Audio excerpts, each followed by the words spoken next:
জাতীয় পশু ଆମ ଜାତୀୟ ପଶୁ କିଏ?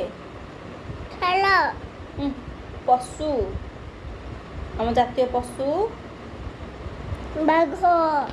ଆଉ ଆମ ଜାତୀୟ ପକ୍ଷୀ ମୟୂର।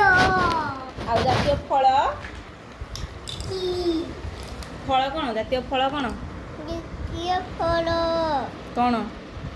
ମ୍ୟାଙ୍ଗୋ।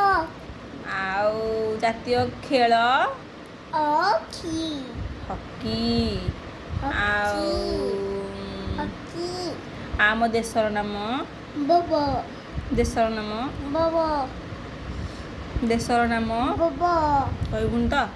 ଦେଶର ନାମ ନୋଚ। କହୁନୁ ଦେଶର ନାମ କ'ଣ? ନୋଚ। ଦେଶର ନାମ କ'ଣ କହିଦେଉନୁ? ବେବି ଟାଟା। ବେବି କହିଦେ ଆମ ଦେଶର ନାମ ସେ ଜାଣିନି ତାକୁ କହିଦେ। କ'ଣ? ଆମ ଦେଶ ଆମ ଦେଶର ରାଜଧାନୀ କ'ଣ କହିଦେଲୁ? ଆମ ଦେଶର ରାଜଧାନୀ କ'ଣ? ଆମ ଦେଶର ରାଜଧାନୀ ଦେଖିବୁ ବେବି ଚପଲ ପିନ୍ଧି